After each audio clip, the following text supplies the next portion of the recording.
오늘 함께 보실 하나님의 말씀 열왕기하 8장 1절에서 6절까지 말씀 되겠습니다. 구약성경 373쪽이 되겠습니다. 열왕기하 8장 1절에서 6절까지 말씀 우리 다 같이 합독합니다. 엘리사가 이전에 아들을 다시 살려준 여인에게 이르되 너는 일어나서 내 가족과 함께 거주할 만한 곳으로 가서 거주하라. 여호와께서 기근을 부르셨으니 그대로 이 땅에 7년 동안 임하리라 하니 여인이 일어나서 하나님의 사람의 말대로 행하여 그의 가족과 함께 가서 블레셋 사람들의 땅에 7년을 우거하다가 7년이 다음에 여인이 블레셋 사람들의 땅에서 돌아와 자기 집과 전토를 위하여 호소하려 하여 왕에게 나아갔더라. 그때에 왕이 하나님의 사람의 사환 게하시와 서로 말하며 이르되 너는 엘리사가 행한 모든 큰 일을 내게 설명하라 하니 게하시가 곧 엘리사가 죽은 자를 다시 살릴 일을 왕에게 이야기할 때 그 다시 살린 아이의 어머니가 자기 집과 전토를 위하여 왕에게 호소하는지라. 게하시가 이르되 내 주 왕이여 이는 그 여인이요 저는 그의 아들이니 곧 엘리사가 다시 살린 자이다 하니라. 왕이 그 여인에게 물으매 여인이 설명한지라. 왕이 그를 위하여 한 관리를 임명하여 이르되 이 여인에게 속한 모든 것과 이 땅에서 떠날 때부터 이제까지 그의 밭에 소출을 다 돌려주라 하였더라. 아멘. 하나님의 은혜가 함께 하시길 축원합니다. 모니터 소리 조금 올려주세요. 여러분, 본문에 수냄 여인이 등장합니다. 이 여인은 하나님의 사람 엘리사를 극진히 대접을 했습니다. 그 일로 인해서 하나님의 축복을 받았고 또 하나님을 여러 번 경험하게 되었습니다. 저와 여러분도 하나님이 기뻐하시는 삶을 살고 그래서 하나님의 축복도 받으시고 하나님을 풍성하게 경험하기를 예수님의 이름으로 축원합니다. 열왕기하 4장에 보면 수냄 여인은 부유했습니다. 엘리사가 그 지역을 지날 때마다 자신의 집에 모시고 식사 대접을 했습니다. 이 여인은 엘리사가 하나님의 거룩한 사람인 것을 알고 남편과 상의를 해서 엘리사가 편히 있을 수 있도록 벽 위에 방을 하나 만들었습니다. 엘리사가 사역을 하는데 필요한 편의를 제공하려는 순수한 마음에서 그렇게 한 것입니다. 엘리사는요, 이 수냄 여인의 친절에 감동을 받아서 그녀에게 무엇을 해주면 좋겠는지 물었습니다. 혹 왕이나 군대 장관에게 부탁할 것이 있으면 하라고 그렇게 물었어요. 여인은 특별한 부탁이 없다는 의미로 저는 제 백성 중에 거주하나이다 이렇게 대답을 했어요. 엘리사는 자신의 사환 게하시에게 물었습니다. 게하시가 말하기를 그 남편은 늙었고 자식이 없다는 것입니다. 그래서 엘리사가 여인을 불러서 내년 이맘때쯤에 내가 아들을 안으리라고 예언을 했습니다. 여인은요, 이 말을 믿기 어려웠지만 엘리사의 말대로 정확히 1년 뒤에 아들을 낳았습니다. 어느 날 그 아들이 아빠를 따라서 밭에 갔다가 갑자기 머리가 아프다는 거예요. 그리고 집으로 돌아와 엄마 품에서 죽었습니다. 큰 슬픔에 잠긴 수냄 여인이 엘리사가 갈멜산에 있다는 것을 알고 갈멜산으로 달려가서 엘리사의 발을 붙잡고 통곡하며 아들이 죽었음을 알렸습니다. 엘리사는요, 자신의 사한 게하시를 먼저 수냄 여인의 집에 보내고 자신도 그 집으로 갔습니다. 엘리사는 아이의 방에 들어가 문을 닫고 기도했습니다. 곧 아이의 마음이 따뜻해지고 몸이 따뜻해지고 그리고 재치기를 7번 하고 깨어났습니다. 아이가 살아난 거예요. 그런데 오늘 본문에 보면 이 여인은 또다시 엘리사에게 은혜를 입습니다. 엘리사는 수냄 여인에게 앞으로 7년간 이스라엘에 기근이 있을 것이니 가족들을 데리고 이주하라고 권고했습니다. 수냄 여인은 엘리사의 말을 따라 가족과 함께 블레셋 땅으로 가서 7년 동안 머물며 기근을 피했습니다. 이제 7년 기근이 끝난 후에 여인이 이스라엘로 돌아와서 보니까 다른 사람들이 이 여인의 땅을 차지하고 집을 차지하고 있었습니다. 집과 땅의 문제는 수냄 여인의 생존과 연결된 문제잖아요. 만일 수냄 여인이 자신의 집과 자신의 땅을 찾지 못한다면 제가 볼 때 남편은 이미 죽은 것 같고, 열왕기하 4장에서 그의 나이가 많다고 했거든요. 남편은 죽은 것 같아요. 그래서 집과 자신의 땅을 찾지 못하면 그 아들과 함께 생존하는 것도 어려울 것 같습니다. 할 수 없이 여인은 그 문제를 가지고 왕에게 호소하러 갔습니다. 마침 왕은요, 엘리사의 종 게하시에게 하나님의 종 엘리사를 통해서 그동안 일어났던 기적들에 대해서 듣고 싶어 했습니다. 게하시는 왕에게 엘리사가 죽은 아이를 살린 이야기를 해주었어요. 바로 그때 그 죽은 아이의 어머니가 수냄 여인이 왕 앞에 나타났습니다. 게하시는 왕에게 이 여인이 바로 그 여인이라고 얘기를 하고, 왕은 수냄 여인에게 직접 엘리사가 그 여인의 아이를 살린 이야기를 들었습니다. 그리고 그 이야기를 듣고 마음에 감동을 받아서 한 사람을 세워서 빼앗긴 모든 땅과 집을 되찾게 하고, 그리고 7년 기근 동안 얻었던 모든 소출까지 돌려주라고 명령을 하게 됩니다. 오늘 이 사건을 통해서 우리는 하나님이 어떤 분인지 살펴보도록 하겠습니다. 첫째, 하나님은 택하신 자들을 돌보십니다. 아멘. 여러분, 릭 이제리슨 위기라는 책에 나오는 이야기예요. 제리스 브라거는 테네시주 교도소에 투옥이 됐습니다. 그는 교도소가 특히 몸집이 작은 사람들이 지내기 힘든 곳이라는 사실을 알고 있었어요. 대개 교도소 안에서는 덩치가 큰 죄수들이 약한 자들을 괴롭히는 일이 잦았기 때문입니다. 그런데 어느 날이었어요. 브라가는 체구가 작은 젊은 죄수 2명이 교도소 마당을 겁없이 거니는 모습을 목격을 했습니다. 그래서 다른 죄수에게 물어봤어요. 왜 아무도 저들을 괴롭히지 않죠? 다른 죄수가 이렇게 얘기했어요. 저 젊은이들의 아버지를 한 번도 보지 못해서. 그 젊은이들의 아버지는 거대한 몸집의 터프가이였습니다. 그는 자기 아들들을 보호하기 위해서 일부러 경찰에 잡혀서 교도소에 들어왔어요. 그는 모든 죄수들에게 자기 아들을 괴롭히는 사람이 있다면 각오하라고 엄포를 놓았습니다. 그래서 사람들이 그 덩치가 작은 아들들을 건드릴 수가 없었어요. 그 후 3년이 흘러서 이제 아버지는 집행유예로 풀려났고 아들들만 감옥에 남게 되었어요. 하지만 여전히 그들을 괴롭히는 사람들은 없었습니다. 왜냐하면 그들의 아버지가 언제라도 다시 감옥으로 돌아와 보복할 수 있다는 사실을 알았기 때문이에요. 여러분, 이 아들을 위해서 교도소에 들어온 헌신적인 아버지의 모습은 마치 하나님을 연상케 합니다. 우리는 강력한 힘으로 우리를 위협하는 거인들로 가득한 세상에 살고 있습니다. 하지만 하나님은 예수 그리스도를 세상이라는 감옥에 보내셔서 거인들로부터 우리를 보호하고 계십니다. 아멘. 여러분, 하나님께서는요, 자신을 사랑하는 믿음의 사람들을 돌보십니다.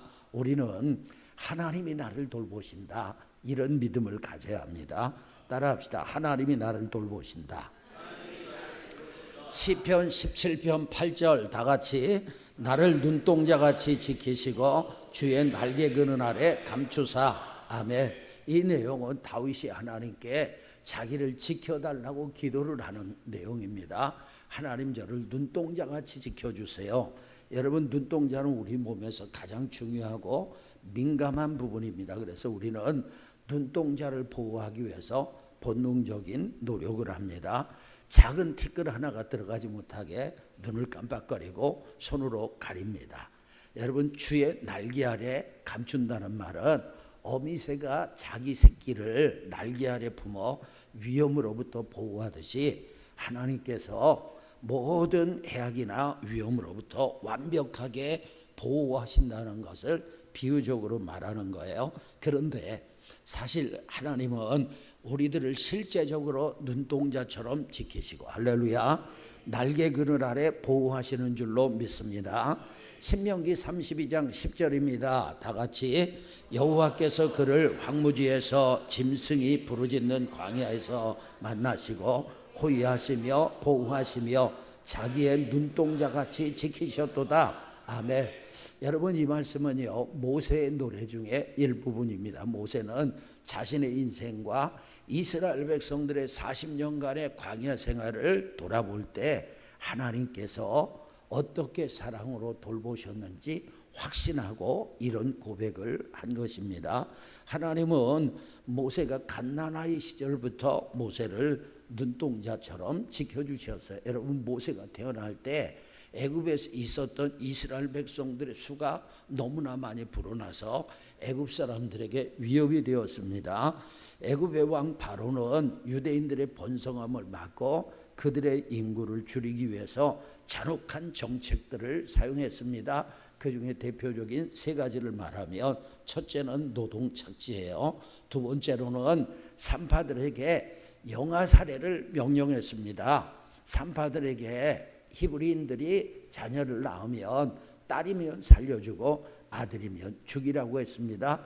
그런데 산파들이 여호와를 경외했기 때문에 아이들을 죽이질 않았어요. 그것 때문에 하나님께서 산파들에게 복을 주셨습니다. 세 번째로는 나일강 영아 투척 명령입니다. 바로가 히브리 민족에게서 아들이 태어나거든 모두 나일강에 던져 죽이고 딸이거든 살려주라고 명령해서 이러한 피해 측령이 실행되던 시기에 모세가 태어났습니다. 여러분, 모세의 부모들은 귀한 아들을 나일강에 던져야 했지만 차마 그렇게 할 수가 없었어요. 그들은 석 달 동안 모세를 숨겨서 키웠습니다. 하지만 모세는 아기잖아요. 아기는 눈치가 없잖아요. 그러니까 시도 때도 없이 우는 것입니다. 더 이상 숨길 수가 없었어요. 그래서 모세의 어머니 요게벳은 갈대 상자에 역청을 발라서 방수 처리된 배처럼 만들었어요. 그 안에 모세를 누이고 갈대숲 속에 상자를 놓았고 모세의 누나인 미리암은 멀리서 지켜봤습니다. 놀라운 일이 벌어졌어요. 바로의 딸이 나일강으로 목욕하러 내려와서는 상자 속에 있는 모세를 발견했습니다. 공주는요 모세가 히브리인의 아이임을 알았지만 연민을 느끼고 자기가 키우기로 결심을 했어요. 멀리서 상황을 지켜보던 미리암이, 모세의 누나 미리암이 공주에게 다가갔습니다. 제가 가서 히브리 여인 중에서 유모를 불러다가 이 아기를 위해서 젖을 먹이게 할까요? 공주는 흔쾌히 오케이라고 대답했어요. 미리암은 자기 어머니 요게벳을 데려왔습니다. 그리고 요게벳이 유모가 되어서 자기 아들 모세를 키우게 되었어요. 할렐루야. 거기다가 바로의 딸로부터 양육비까지 받았습니다. 이 하나님의 섭리가 재밌습니다. 그 아이가 자라서 히브리 민족을 애굽에서 구원하고 광야 40년 동안 백성들을 인도하는 지도자가 되었습니다. 그러니까 이스라엘의 원수인 애굽의 왕 바로의 궁정에서 애굽을 뒤집어 놓을 모세가 모세를 키운 것입니다. 이렇게 모세는 하나님의 은혜, 하나님의 돌보심으로 죽지 않고 살아서 위대한 일을 하게 된 것입니다. 여러분, 모세는 80세에 하나님의 부르심을 받고 이스라엘의 지도자가 되었습니다. 하나님은 모세를 통해서 히브리인들을 출애굽시키셨고 40년간 광야 생활을 하게 하셨어요. 여러분, 광야 생활 40년은 하나님의 돌보심 없이는 불가능했을 것입니다. 하나님은 이스라엘 백성들을 다양한 방법으로 완벽하게 돌보셨어요. 가장 두드러진 하나님의 돌보심 뭐냐? 음식 공급이죠. 광야는 식량을 얻을 수 없습니다. 거기엔 여러분 슈퍼마켓도 없습니다. 거기엔 백화점도 없습니다. 거기엔 쌀가게도 없어요. 여러분, 그냥 사막과 같은 곳입니다. 그런데 하나님께서 매일 아침 새벽에 이슬이 내리는 것처럼 하늘에서 만나를 내려주셨어요. 백성들이 고기를 먹고 싶다고 하니까 하나님께서 동풍이 불게 하셔서 메추라기까지 보내주셨어요. 할렐루야. 여러분, 광야에서 물은 생존의 필수적인 요소인데 하나님은 종종 반석에서 물이 솟아나게 하셔서 백성들의 그 갈증을 해결해 주셨습니다. 하나님께서는 낮에는 구름 기둥으로 뜨거운 햇빛으로부터 보호해 주시고 길을 안내해 주셨어요. 밤에는 불 기둥으로 추위와 어둠 속에서 길을 밝혀 주셨어요. 신기한 말씀이 있습니다. 신명기 29장 5절 다 같이 40년 동안 너희를 광야에서 인도하게 하셨거니와 너희 몸의 옷이 낡아지지 아니하였고 너의 발의 신이 헤어지지 아니하였으며 아멘. 여러분 40년 동안 광야 생활을 하나님께서 인도하실 때 이스라엘 백성들의 몸에 옷이 낡아지지 않았고 발의 신이 헤어지지 않았습니다. 지금 이런 거 만들면 대박인데요. 하나님께서 그렇게 하신 거예요. 초자연적인 돌보심이죠. 여러분 광야에서 하나님의 돌보심이 얼마나 완벽했는지 알 수 있는 말씀이 시편 105편 37절입니다.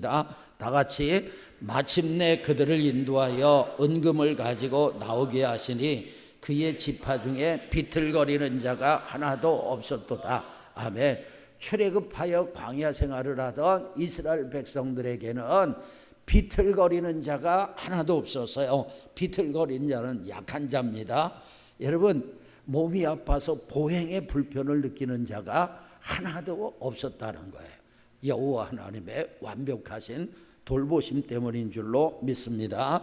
우리는 하나님의 돌보심을 믿어야 합니다. 하나님의 지키심을 믿어야 합니다. 몇 년 전에 있었던 일이죠. 제가 오살리에서 집회를 인도하게 되었습니다.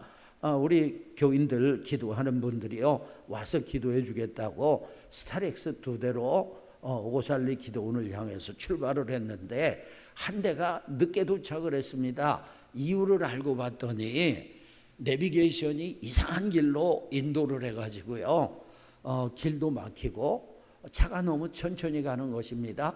그런데 이동 중에 어떤 일이 일어났냐면 타이어가 폭발했습니다. 터져버렸습니다. 그냥 타이어가 찢어지고 타이어가 바람이 센 정도가 아니라 타이어가 뻥하고 터진 거예요. 여러분 만약에 늘 다니던 강변북로나 자유로로 막 시속 100km, 120km 달리다가 타이어가 터졌다면 어떻게 되었겠습니까? 큰일 났죠. 여러분 하나님께서 내비게이션을 이상하게 작동하게 하셔가지고 예기치 않은 길로 인도하시고 우리를 지켜주신 줄로 믿습니다. 하나님은 우리의 목자이십니다. 여러분 목자는 양들의 인도자죠. 그리고 양들의 필요를 공급하는 공급자입니다. 뿐만 아니라 목자는 양들의 보호자입니다. 목자였던 다윗은요 양을 해치는 사자나 공과도 싸워서 양들을 지켰어요. 하나님은 불꽃 같은 눈동자로 우리를 지키십니다. 아멘. 하나님은 졸지도 아니하시고 주무시도 아니하시며 우리를 돌보시는 것 믿으시길 바랍니다. 두 번째, 하나님은 순종하는 자에게 복을 주십니다. 1절에 보면 하나님의 종 엘리사가 수넴 여인에게 가족과 함께 거처를 옮기라고 말합니다. 왜냐하면 앞으로 7년간 기근이 들 것이기 때문이에요. 2절에 보면 여인은 하나님의 사람의 말대로 블레셋 지역으로 이민을 가서 7년을 우고했습니다. 여러분 이거 쉽지 않습니다. 제가 여러분에게 필리핀에서 7년만 이민하고 오세요. 미국으로 가서 7년간 이민 생활하세요. 그거 여러분 쉬운 거 아니잖아요. 순종하기 쉬운 거 아니에요. 그런데 하나님의 사람의 말대로라는 표현은 수넴 여인이 하나님의 말씀에 순종했다는 것입니다. 아직 닥치지도 않은 기근 이야기를 듣고 자신의 환경을 떠난다는 것은 쉬운 순종이 아니죠. 여러분 순종이 뭘까요? 순종은 따라합시다. 하나님의 흐름에 자신을 맡기는 것이다. 셀리 차핀이 편집한 주님의 음성 작은 소리 큰 울림이라는 책에 보면 래프팅을 통해서 배운 순종이 나옵니다. 젊은 시절 그는 래프팅에 심취했습니다. 그는 주로 배 뒤쪽에 앉아서 배를 지휘했습니다. 래프팅은 강을 상대로 한 싸움이에요. 물살을 제어하는 기술과 능력의 시험장이죠. 그가 어느 새벽 강기슭을 따라 걷다가 나뭇가지 하나를 강물에 던졌어요. 나뭇가지가 가라앉는 것처럼 보였다가 금세 수면에 떠올라 강물과 함께 흘러갔습니다. 그 순간 그에게 하나님의 음성이 들렸어요. 셸리, 내가 이 자리에 없을 때도 저 강물은 자신이 어디로 가야 할지 정확히 알고 있단다. 그날 그는 래프팅을 하면서 평소와는 다른 방식으로 배를 이끌었어요. 급류를 피해 인위적으로 안전한 방향을 택하기보다 오히려 물 흐름과 동일하게 배를 유지하고 강이 그가 탄 보트를 이끌도록 내버려 두었습니다. 그날 그는 다른 날처럼 지치지 않았습니다. 배는 바위를 피해 물길을 따라 안전하게 흘러갔어요. 여러분, 우리는 모두 자신의 인생의 배를 자신의 방식대로 지휘하려고 합니다. 그러나 자신의 인생을 지휘하려고 하는 것은 급류 타기에서 나 자신을 탈진하게 만드는 일과 같습니다. 스스로 뭔가를 지휘하겠다는 태도는 절대 주권자이신 하나님의 특권을 빼앗는 것입니다. 여러분, 순종은 나의 지휘권을 포기하고 하나님이 당신의 방식대로 하시도록 자리를 내어드리는 것입니다. 그러니까 순종은 신뢰에서 나오는 것입니다. 나를 사랑하신 하나님 아버지를 깊이 신뢰할 때 그분의 흐름에 나를 맡길 수 있는 것입니다. 헨리와 리처드 블랙커비가 쓴 하나님의 음성에 응답하는 삶의 두 분 중에 저자 한 사람이 처음 집례한 장례식은 어린 꼬마의 장례식이었습니다. 어느 날 그 집을 신방을 보니 그 아이는 부모의 말을 무시합니다. 오라 하면 가고 앉으라 하면 일어섭니다. 하루는 그 집 앞마당 문이 열려 있었어요. 딸아이가 마당을 빠져나가 길 쪽으로 가는 것이 부모 눈에 띄었습니다. 저쪽에서 차 한 대가 무서운 속도로 달려오고 있어요. 딸아이는 도로 쪽으로 달려갔어요. 안 돼, 돌아와. 부모가 다급한 목소리로 어린 딸에게 외쳤어요. 아이는 잠깐 서서 부모를 보고 씩 웃더니 다시 돌아서서는 달려오는 차 쪽으로 뛰어들어갔습니다. 차는 아이를 세차게 들이받고 아이는 죽었어요. 그것은요, 한 아이가 부모 말에 순종하도록 훈련되어 있지 않아서 일어난 비극입니다. 저자는 그 사건을 통해서 큰 교훈을 얻었어요. 하나님의 백성에게 그분의 음성이 들릴 때 반드시 즉각 순종하도록 가르쳐야 한다는 것입니다. 하나님의 음성을 알아듣고 그분께 순종하는 것이 바로 생명입니다. 여러분, 신명기 11장 26절에서 28절 다 같이 읽겠습니다. 내가 오늘 복과 저주를 너희 앞에 두나니 너희가 만일 내가 오늘 너희에게 명하는 너희 하나님 여호와의 명령을 들으면 복이 될 것이요, 너희가 만일 내가 오늘 너희에게 명하는 도에서 돌이켜 떠나 너희의 하나님 여호와의 명령을 듣지 아니하고 본래 알지 못하던 다른 신을 따르면 저주를 받으리니. 아멘. 여러분, 하나님께서 우리 앞에 복과 저주를 두셨습니다. 복을 받느냐 저주를 받느냐는 순종하느냐 불순종하느냐에 따라서 결정됩니다. 하나님의 명령을 듣고 그 명령에 순종하면 복이 될 것이고 하나님의 명령에 불순종하면 저주를 받는다는 거예요. 여러분, 서부 영화에서 주인공이 악당에게 총을 겨누며 말합니다. 손들어. 악당이 무기를 모두 내려놓고 손을 올리면서 졌다, 이렇게 말해요. 이것이 바로 하나님이 원하신 항복이에요. 여러분이 악당이 아니고 하나님이 총을 겨누고 계시지 않는다는 것만 다를 뿐입니다. 하나님께 대한 항복은 이렇게 하는 거예요. 주님이 요구하신 일에 무조건 예하겠습니다.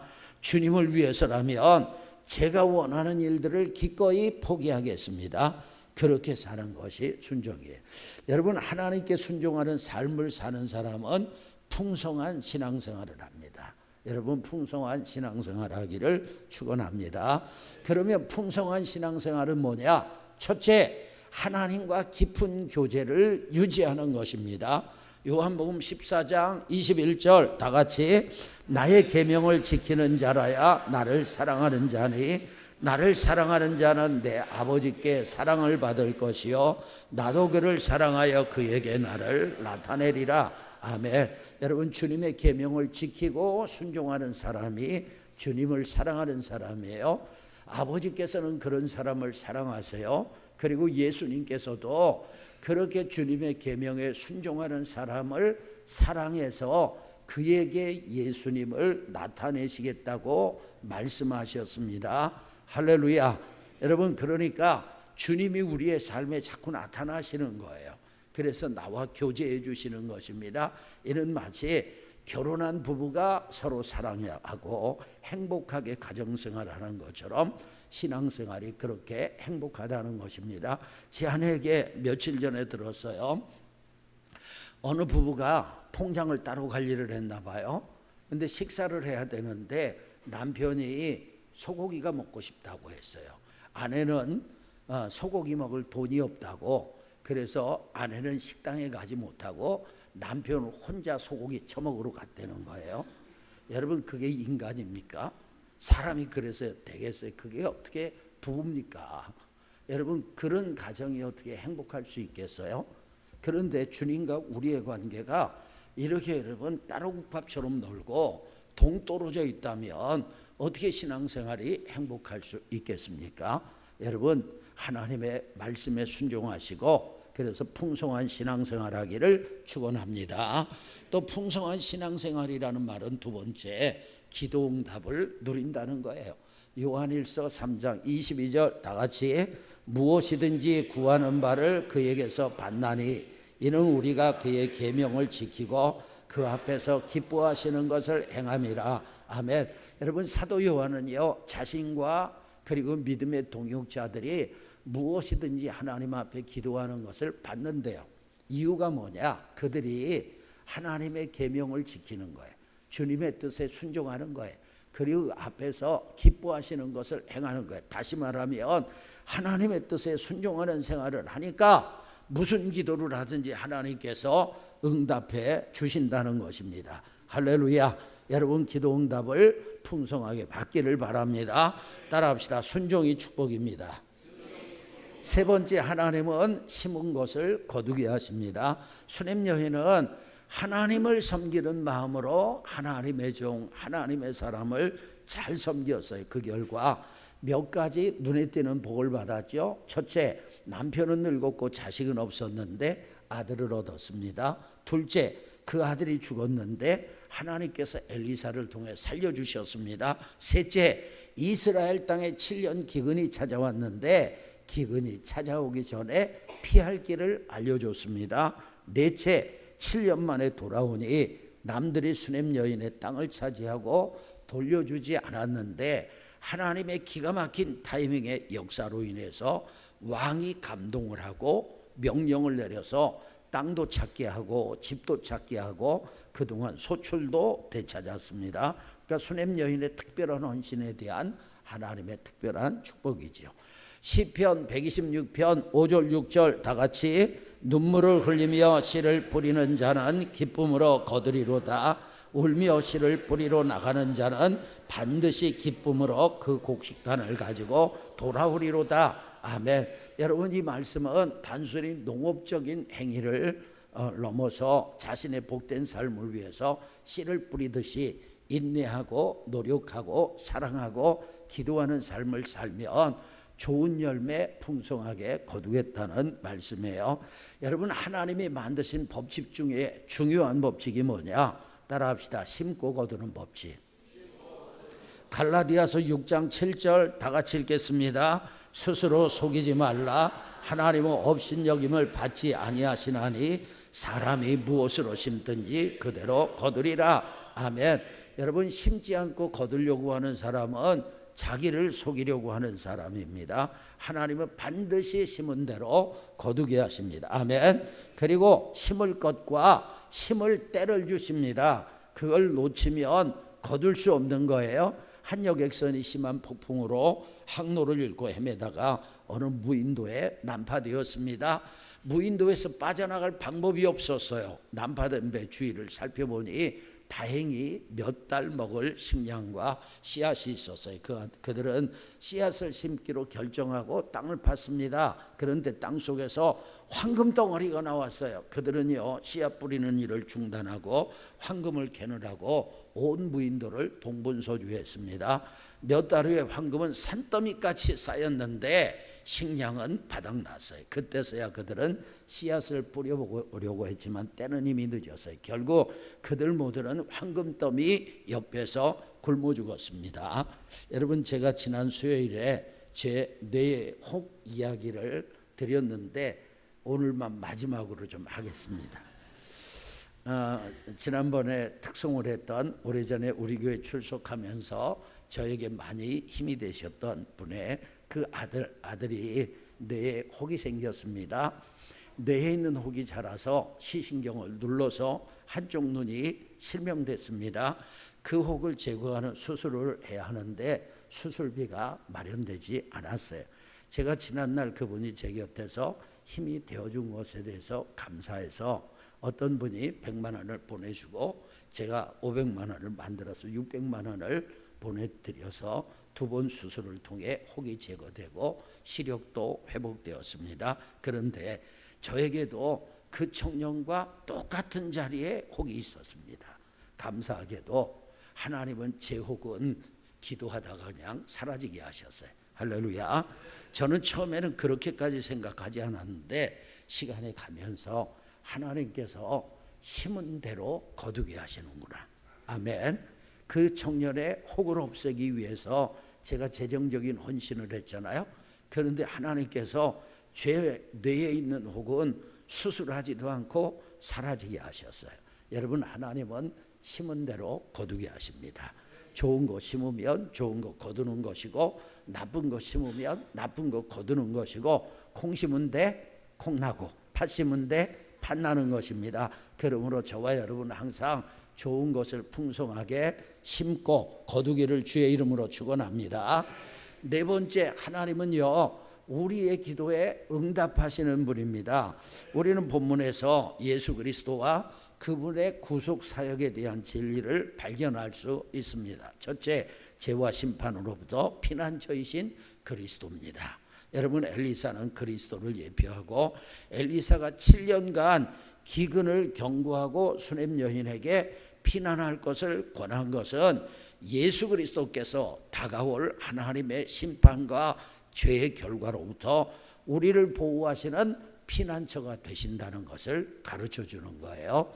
그 다음에 두 번째, 모든 것을 뭐 하시는? 회복하시는 그리스도입니다. 여러분, 수넴 여인이 이스라엘로 돌아왔어요. 7년 동안 버려두었던 땅과 집, 그리고 그 땅에서 거둔 모든 소출까지 회복받는 것은 상상 이상의 은혜였죠. 여기서 왕은 모든 주권을 가진 하나님을 상징해요. 그리고 그 중간에서 역할을 했던 게하시는 예수 그리스도를 상징하는 인물이에요. 세 번째, 중보자이신 그리스도입니다. 게하시는 수넴 여인이 오기 전에 왕에게 수넴 여인에 대해서 말했고 그 결과 왕의 마음이 수넴 여인에게 열려서 수넴 여인의 모든 것을 회복시켜 주었습니다. 여기서도 왕은 주권자이신 하나님을 게하시는 중보자이신 그리스도를 보여줍니다. 네 번째로 다 같이 읽겠습니다. 우리의 기도가 응답되게 하시는 그리스도. 아멘.